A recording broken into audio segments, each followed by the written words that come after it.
Hello and welcome to AltheaSuite.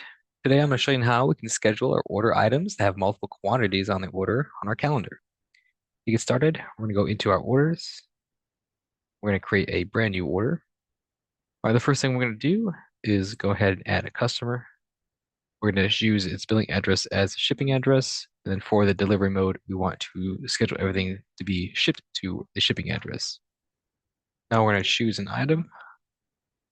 For the add-ons, I'm not going to choose any add-ons. And I'm also going to say no warranty. So this will be the example of you trying to schedule maybe perhaps 10 of these to go out to a specific builder or a customer that wants to be able to buy 10 of these things all at the same time. At this point, we're going to go ahead and create this order. At this point too, we're not going to assign any QLNs or serial numbers to here. Now the next thing I'm going to do is go to our pending delivery queue. When we're in the pending delivery queue, we're going to go ahead and search for our order. Once you search for the order, you'll be able to see it just like this. Now, to start to schedule this on the calendar, we're going to go ahead and check the box and then go up there to the Schedule on Calendar button and click on that button. You're going to get prompted with this window. This wants you to specify the item quantity on the schedule. So do we want to schedule all 10 of these, or do we want to schedule like 2 of these, or maybe half? So let's do 5 quantity that we're going to put on the calendar out of the 10. We're going to press the OK button. And now it wants us to choose our delivery.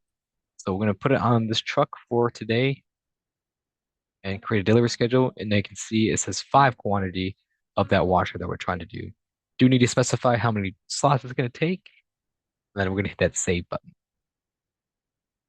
Now what this did is once we go back to our pending delivery queue, you can see now that the on-trip quantity has changed to a 5 quantity. And the pending delivery quantity also says 5. So this has happened because it took half of the amount on the calendar and it created a trip because in this account we have a setting that once you schedule something on the calendar, it will automatically create a trip for you. But we also have a checkbox up here to show deliveries already assigned to a trip also. Once we check that box, you'll see 2 different lines. So the first line over here is the initial 5 that we scheduled. It does have a scheduled date. Here's a truck that was scheduled on. It's 5 quantity going on that specific trip. Then you'll also see the blank one over here that does not have a scheduled date. That's the remaining 5 that we did not schedule. Next thing I'm going to do is out of the 5 that I have not scheduled yet, I'm going to go ahead and schedule on the calendar once more. So we're making a schedule for the remaining 5. But just to show you this in the tutorial, I'm going to do 1 quantity. We're going to press OK. And I'm going to put that 1 quantity on Thursday's calendar, for example. Do need to specify the slots. And we're going to hit that save button. So now I have 2 different appointments for the same order going on 2 different days, and that's how you can split up your delivery when it comes to delivering that multiple quantity to your customer.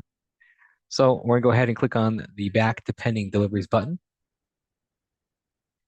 Once we get back to our pending delivery queue, now you can see that we have 3 different lines. So we have the initial 5 right here that we had initially scheduled on the calendar for May the 14th.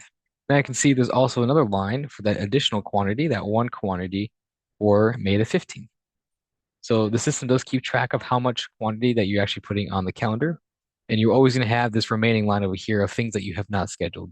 So the things that you not have scheduled will have a blank scheduled date. Then all you need to do is go up to there, check that checkbox, go ahead and create a schedule on the calendar, and then it'll ask you on however many you want to do. So if you want to do the last 4, we'll press the OK button. Maybe we want to do the last 4 on Friday. We'll create a delivery schedule once again, specify our slot. Here's the 4 quantity going out on this day with this address, and we're going to hit save. Now this time, once we go back to the pending delivery queue, I can see there's no lines that have a blank schedule date. All 10 quantity are scheduled on different dates at different times. And that's how you can split up your delivery when it comes to your orders that have multiple quantities. Thank you.